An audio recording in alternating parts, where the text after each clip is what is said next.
અભ્યાસ 4 સંસ્કૃત સાહિત્યનો પરિચય, જેમાં ગૃહ્ય સૂત્રનો સામાન્ય પરિચય, એમાં આપણે આગળ વધીએ. લાસ્ટમાં આપણે જોયું હતું કે કલ્પશાસ્ત્રના 4 ભાગ છે: શ્રૌત સૂત્ર, ગૃહ્ય સૂત્ર, ધર્મસૂત્ર અને શુલ્વ સૂત્ર.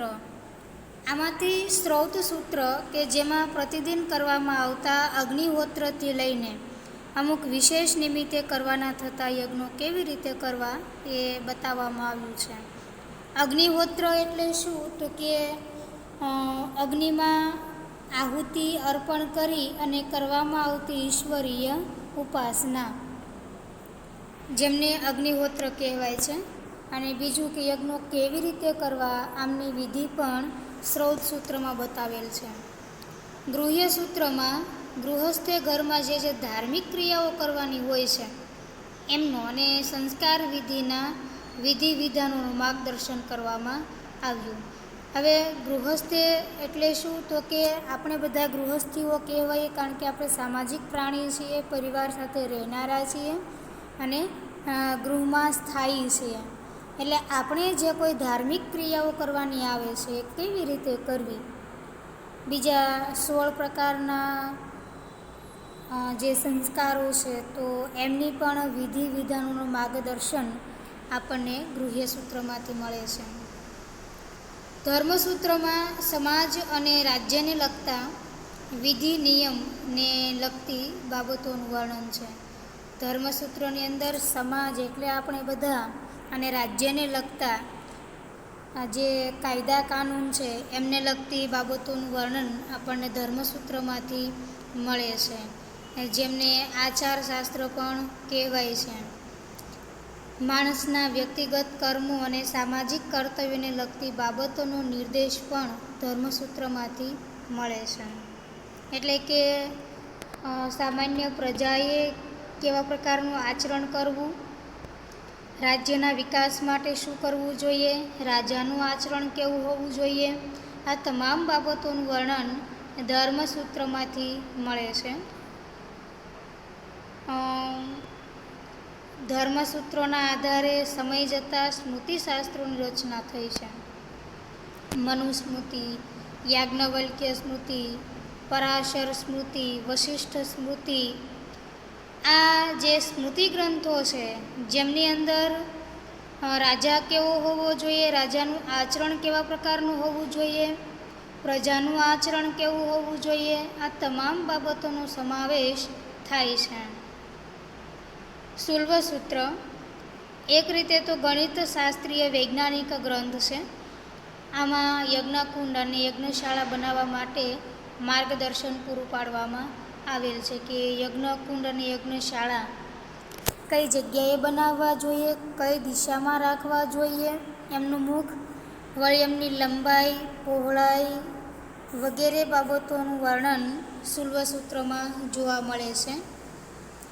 આ સંદર્ભે અહીં જ્યામિતિ શાસ્ત્ર એટલે કે ભૂમિતિ કે રેખાગણિત, જેમને કહેવાય જ્યામિતિ શાસ્ત્ર, એમને લગતા અનેક પ્રમેયો પણ આપવામાં આવેલ છે.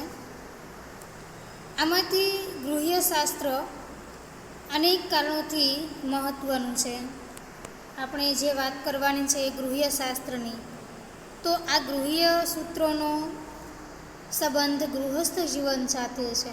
નામની સાથે જ આપણને ખ્યાલ આવી જાય કે ગૃહ્ય સૂત્રનો સંબંધ ગૃહસ્થ જીવન સાથે રહેલ છે. પ્રત્યેક માણસનો ગૃહસ્થ જીવનનો કાળ માતા પિતા રૂપી પૂર્વજો અને સંતાન રૂપી અનુજોની સાથે જોડાયેલો છે. જે ગૃહસ્થ જીવનનો કાળ છે એ 3 પેઢી સાથે જોડાયેલ છે. 3 પેઢી સાથે જોડાયેલ હોય તેથી ગૃહ્ય સૂત્રનો સંબંધ પણ એક પેઢી સાથે નહીં પણ 3 પેઢી સાથે છે એમ કહી શકાય. પહેલી તો કે આપણા પૂર્વજો, આપણે પહેલાં જે થઈ ગયેલ છે એમને પૂર્વજો કહેવાય, તો એ માતા પિતા, અને વર્તમાનમાં આપણે છીએ તથા આપણા અનુજો એટલે સંતાનો. આ 3 પેઢી સાથે આ ગૃહ્ય સૂત્ર સાહિત્ય છે એ સંકળાયેલ છે. સ્વાભાવિક છે કે આ કાળમાં કરવાના થતા કાર્યો પણ ઉપરયુક્ત 3 પેઢી સાથે સંકળાયેલા હોય છે. માનવના આત્માનો પરિષ્કાર કરવા માટે પ્રચલિત બનેલા 16 સંસ્કારોનું વિધિ વિધાન પણ આપણને આ ગૃહ્ય સૂત્રનો વિષય છે કે આપણને સમજાવે છે. 16 સંસ્કારો ગર્ભાધાનથી માંડી અને અગ્નિ સંસ્કાર જે અંતિમ સંસ્કાર કહેવાય છે એમના વિધિ વિધાનો આ ગૃહ્ય સૂત્રમાંથી મળી આવે છે. વિવાહ, ઉપનયન અને અંત્યેષ્ટિ જે 16 સંસ્કારની અંદર જ સમાવેશ પામે છે. આ ક્રિયાઓમાં આજે પણ જે એકરૂપતા આપણને જોવા મળે છે એ આ ગૃહ્ય સૂત્રના પ્રતાપે જ છે. વૈદિક સાહિત્યના કલ્પશાસ્ત્રના ભાગરૂપ આ ગૃહ્ય સૂત્રોનું સાહિત્ય ઘણું વિસ્તૃત છે.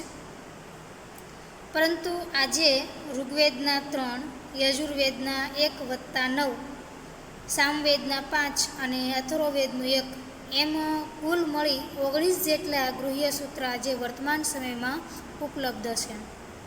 આમાંથી સૌથી વધારે પ્રસિદ્ધિ આશ્વલાયન અને પારસ્કર ગૃહ્ય સૂત્રની છે. આશ્વલાયન ગૃહ્ય સૂત્રને પ્રાચીનતમ માનવામાં આવે છે અને આના રચયિતા આશ્વલાયન છે.